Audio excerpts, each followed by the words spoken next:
السلام علیکم، welcome to Yasmeen audio novels. اپنی پسند کے اور دلچسپ ناول ہمارے چینل پہ سننے کے لیے اسے سبسکرائب کیجیے، لائک کیجیے اینڈ شیئر کیجیے اپنے فرینڈ سرکل میں، and don't forget to turn on the bell notification تاکہ ہماری لیٹسٹ اپڈیٹ آپ تک بآسانی پہنچائی جا سکیں۔ تو چلیے چلتے ہیں ناول کی جانب۔ کہو وہ چاند کیسا تھا۔ اس ناول کو تحریر کیا ہے مدیحہ تبسم نے۔ First impression is the last impression. اس نے سنا اور پڑھا تو بہت مرتبہ تھا، لیکن کبھی کوئی خاص نوٹس نہیں لیا تھا، اور اب جب خود اس پہ عمل پیرا ہونے کا وقت آیا تھا تو وہ خود تو بوکھلائی ہوئی تھی، پورے گھر کو بھی نچا کے رکھ دیا۔ کیا خیال ہے بھابھی، میں ان کے معیار پہ پورا تو اتروں گی؟ وہ فکر مندی سے بھابھی سے دریافت کرنے لگی۔ وہ جو اسے ناشتے کے لیے بلانے آئی تھیں، اس کے تشویش زدہ لہجے پہ مسکرا کے اسے دیکھنے لگی۔ کھلتے ہوئے لان کے اسکائی کلر کے پرنٹڈ سوٹ میں اس کا سراپا فریش اور دل مو لینے والا تھا۔ بھائی معیار پہ پورا اترتی تھی تو انہوں نے سلیکٹ کیا تھا، خواہ تو اپوائنٹمنٹ لیٹر نہیں بھیج دیا۔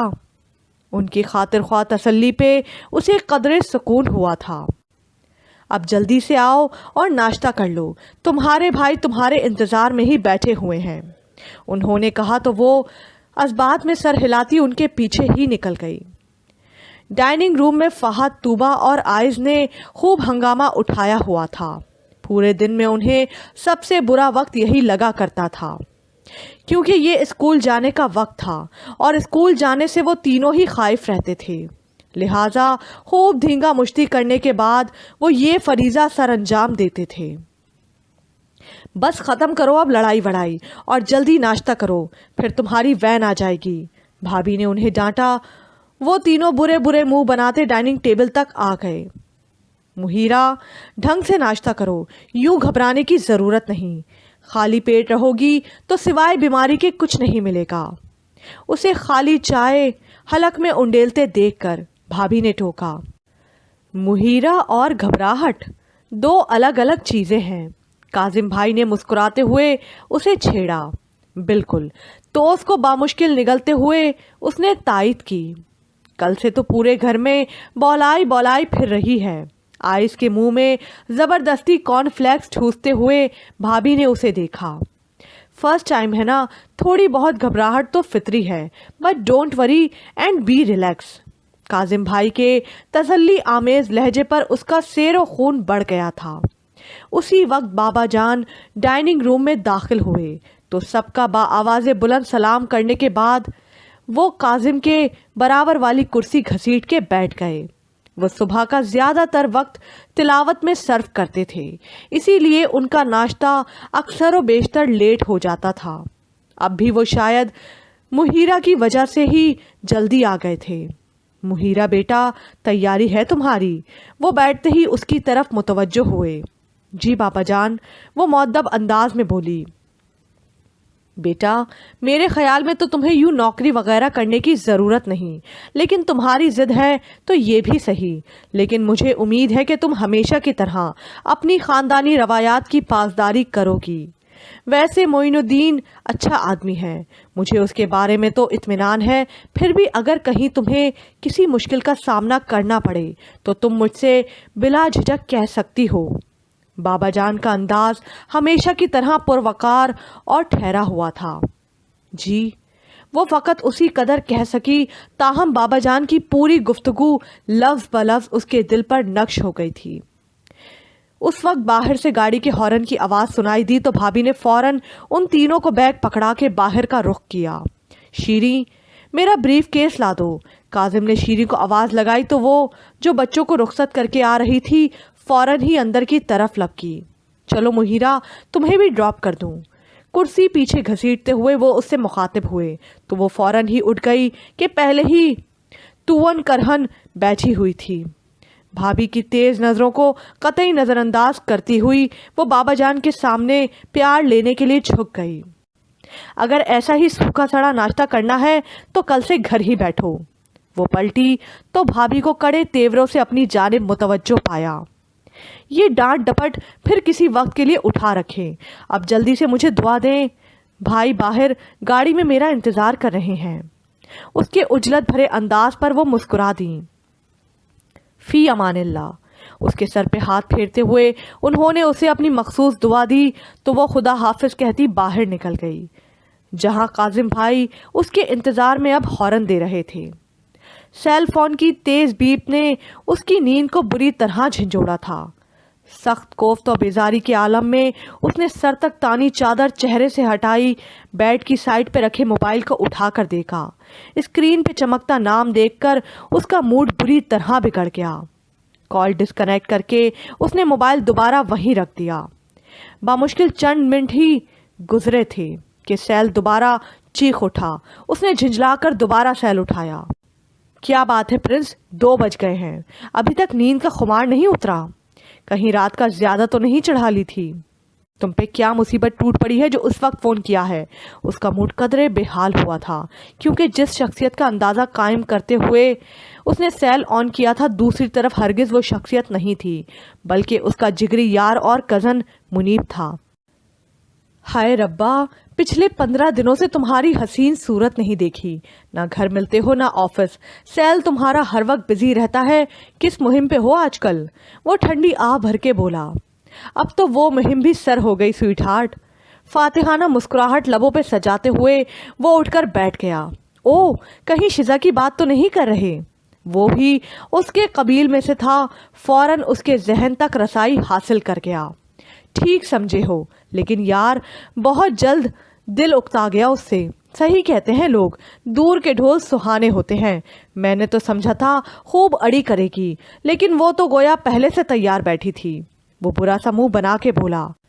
میرا بھی یہی خیال تھا، بلکہ میری تو اس سے کھٹ پٹ بھی ہوئی تھی، بڑی پارسا بن رہی تھی میرے سامنے، لیکن مجھے پتا تھا جب تمہارے جیسا بندہ مقابل آ جائے تو ساری چوکڑی دھری کی دھری رہ جائے گی۔ دیکھا ہوا نا ایسا؟ منیب عرف موبی نے بلند کہکا لگایا تو اپنی تعریف پہ اس کی گردن مزید اکڑ گئی۔ بڑی مشکل سے جان چھڑائی ہے اب بھی، ورنہ شزا بی بی کا تو کوئی ارادہ نہیں تھا۔ ابھی بھی تم سے پہلے اسی کا فون آ رہا تھا، لیکن میں نے بات کرنا ضروری نہیں سمجھا۔ وہ کندھے اچکاتے ہوئے بولا۔ اچھا کیا تم نے، اور وہ کون سا نیک پروین ہے، کل ہی سے کوئی نئی اسامی ڈھونڈے گی۔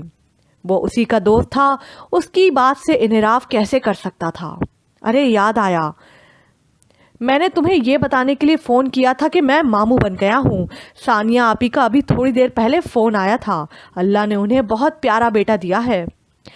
ثانیہ منیب کی بہن تھی اور بیاہ کر امریکہ گئی تھی۔ اتنے کام کی بات تو اب بتا رہا ہے؟ بے وقوف گدھے، وہ خوشی سے اچھل ہی تو پڑا۔ ثانیہ آپی اسے بھی بہت عزیز تھیں، وہ دل و جان سے ان کی عزت کرتا۔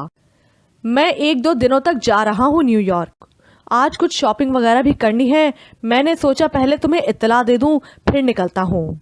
تو تم اکیلے کو کون جانے دے گا؟ تمہارا کیا خیال ہے؟ مجھے اپنے بھانجے سے نہیں ملنا؟ وہ تصور کی آنکھ سے ہی اسے گھور کے بولا۔ برخوردار، ابھی آپ کی واشنگٹن سے واپسی کو 1 مہینہ بھی نہیں ہوا اور آپ نیو یارک جانے کی تیاریاں پکڑ رہے ہیں۔ منیب گویا اسے یاد دہانی کرائی تھی۔ تو تمہیں کیوں ہال اٹھ رہے ہیں؟ کون سا تم نے مجھے ٹکٹ خرید کے دینا ہے؟ خواہ کی جانچ پڑتال۔ بھائی مزے ہیں تمہارے، میرے جیسے ہٹلر کے جانشین ٹائپ ابا جو ورثے میں نہیں ملے، جو ایک ایک لمحے کا حساب لیتے ہیں۔ تمہاری طرح عیش تھوڑی ہے، آزادانہ زندگی اور ماہانہ پاکٹ منی کے بجائے کھلا بینک بیلنس۔ وہ ٹھنڈی آہ بھر کے بولا۔ تم جتنے لمحوں کا حساب اپنے ابا کو دیتے ہو یہ میں خوب جانتا ہوں، اور ماہانہ پاکٹ منی کے علاوہ جو آئے دن انٹی کے سر پہ ہوئے ہوتے ہو یہ بھی میرے علم میں ہے، لہٰذا اتنی مسکینیت تم پہ جچ نہیں رہی۔ حنیف نے اس کے عیبوں پر سے پردہ اٹھایا تو وہ ڈھٹائی سے ہنستے ہوئے بولا۔ اتنا تو چلتا ہے یار، لیکن پھر بھی تم سی خوابناک زندگی تو نہیں ہے نا۔ ابا جان کا خوف ہر وقت سر پہ سوار رہتا ہے، بندہ اپنی مرضی ہر وقت نہیں چلا سکتا۔ اچھا بابا، اب میری لائف کو نظر نہ لگا دینا، اور میں اب سیل بند کرنے لگا ہوں۔ آخر کو نیو یارک جانے کی تیاری کرنی ہے، اس نے کہنے کے ساتھ ہی موبائل آف کر دیا۔ ایک لمبی انگڑائی لیتے ہوئے وہ بیڈ سے نیچے اترا۔ ثانیہ آپی کی طرف سے ملنے والی خوشخبری نے اس کا موڈ خود بخود ہی خوشگوار بنا دیا تھا۔ وہ گنگناتے ہوئے واش روم کی طرف چل پڑا۔ کیا حال ہے مہیرہ بیٹا؟ کوئی مشکل وغیرہ تو پیش نہیں آئی؟ سر معین الدین نے اسے اپنے دفتر بلوایا تھا۔ وہ اپنے اسٹاف کا خیال رکھنے والے نہایت ہمدرد اور بااصول انسان تھے، جنہوں نے ساری زندگی اپنے پیشے کے ساتھ مخلصانہ گزاری تھی۔ الحمدللہ سر، آج تو کوئی مسئلہ نہیں ہوا۔ اس نے بالترتیب دونوں سوالوں کے جواب دیے۔ ویری گڈ، مجھے امید ہے آئندہ بھی آپ یہاں بہت ایزی فیل کریں گی۔ فی الحال آپ مس رخشندہ فردوس کے ماتحت کام کریں گی۔ وہی آپ کو آپ کا کام بھی بتائیں گی اور آپ کی سیٹ میں تبدیلی بھی ہو سکتی ہے، لیکن آئی ہوپ آپ کو جو کام بھی ملے گا آپ اسے مکمل دیانتداری سے سر انجام دیں گی۔ I will try my best سر، وہ پورے خلوص سے بولی۔ دیکھو مہیرہ بیٹا، ہمارا کام عوام کو حقیقت سے روشناس کرانا ہے، لیکن ایک دائرے میں رہ کر۔ اس کا مطلب یہ نہیں کہ ہم جھوٹ سچ بول کر اپنے اخبار اور میگزین کو چمکائیں اور دونوں ہاتھوں سے پیسہ سمیٹیں، لیکن اتنا زیادہ بھی نہیں آگے بڑھنا کہ دوسروں کو بے نقاب کرنے کی کوششوں میں اپنی زندگیوں سے ہی ہاتھ دھو بیٹھیں۔ ایک بات یاد رکھنا بیٹا، کسی بھی معاملے میں جوش سے نہیں ہوش سے کام لینا۔ ہر کام اپنے وقت کے ساتھ ہی اچھا لگتا ہے۔ آہستہ رو لیکن دیر پا۔ وہ دھیمے لہجے میں اسے معاشرے کے اونچ نیچ بتا رہے تھے۔ میں سمجھ گئی ہوں سر، وہ متانت سے بولی۔ ٹھیک ہے، تو مس رخشندہ فردوس کے پاس چلی جائیں، میں انہیں انفارم کر دیتا ہوں۔ وہ انٹرکام کا ریسیور اٹھاتے ہوئے بولے تو وہ تھینک یو سر کہتی باہر نکل گئی۔ معین الدین معاشرے کے ایک اہم اور معزز فرد تھے۔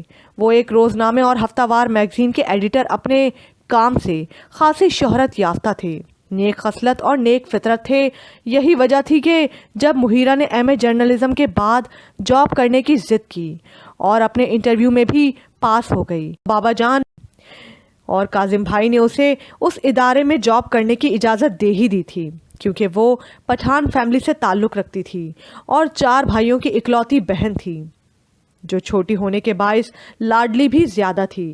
ان کے خاندان میں لڑکیوں کو زیادہ پڑھنے کی اجازت نہیں ملتی اور اتنی معاشرتی ترقی کے باوجود جاب کرنے کی تو ہرگز اجازت نہ تھی، چاہے وہ ایک عام سی لڑکی ہو۔